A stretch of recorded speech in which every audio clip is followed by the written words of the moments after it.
Hi అండి. ఎంతో రుచికరమైన బఠానీ మిక్సర్ ఇంట్లోనే ఏ విధంగా తయారు చేసుకోవాలో ఈ వీడియోలో చూసేద్దాం. చూస్తుంటేనే తినాలనిపిస్తుంది కదండి.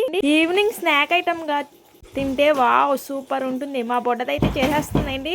మొత్తం వీడియోలోకి వెళ్ళిపోదాం. ముందుగా ఒకసారి వాష్ చేసుకొని బఠానీల్లో వాటర్ వేసి 4 to 5 hours నానబెట్టుకోవాలి. నానిన బఠానీలని ఒక కుక్కర్ తీసుకొని కుక్కర్లో వేసేసుకోవాలి.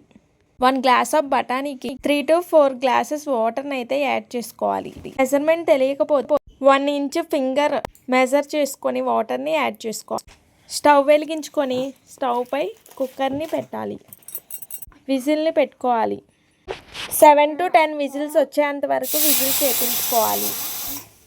10 విజిల్స్ వేపించడం వల్ల బఠానీ అనేది కొంచెం మెత్తగా ఉడుకుతుంది. 10 విజిల్స్ వచ్చిన తర్వాత స్టవ్ ఆఫ్ చేసేసుకొని పక్కన ఉంచుకోవాలి ప్రెషర్ పోయేంత వరకు. చిన్న చిన్న ఆనియన్ పీసెస్ కట్ చేసుకోవాలి. క్యారెట్ తురుముకోవాలి. కరివేపాకు కొత్తిమీర కట్ చేసుకొని పక్కన ఉంచుకోవాలి. ఒక నిమ్మకాయ కట్ చేసుకొని ఉంచుకోవాలి. ఒక బౌల్లో కట్ చేసుకొని ఉంచుకున్న ఆనియన్ పీసెస్ని మా బొడ్డదైతే చాలా ఇంట్రెస్టింగ్గా చేసేస్తుంది. మొత్తం ప్రాసెస్ మా బొడ్డదే చేస్తుంది. తురుముకొని ఉంచుకున్న క్యారెట్ని వేసుకోవాలి. అలానే కట్ చేసి ఉంచుకున్న కొత్తిమీర కరివేపాకుని యాడ్ చేసుకోవాలి. ముందుగా ఉడకబెట్టి ఉంచుకున్న బఠానీని కూడా వేసేసుకోవాలి. 1 tablespoon రెడ్ చిల్లీ పౌడర్ని యాడ్ చేసుకోవాలి. టేస్ట్కి సరిపడా సాల్ట్ని యాడ్ చేసుకోవాలి. 1/2 tablespoon ధనియా పౌడర్, లెమన్ కూడా యాడ్ చేసుకోవాలి.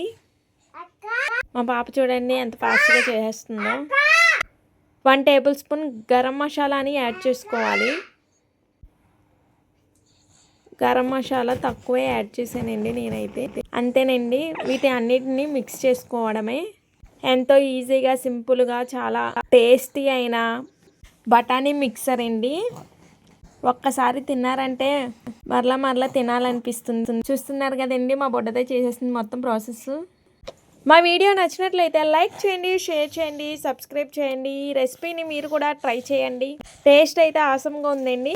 ఎంతో టేస్టీ అయిన బఠానీ మిక్సర్ మరో రెసిపీతో మీ ముందుకు వచ్చేస్తాం. Bye bye.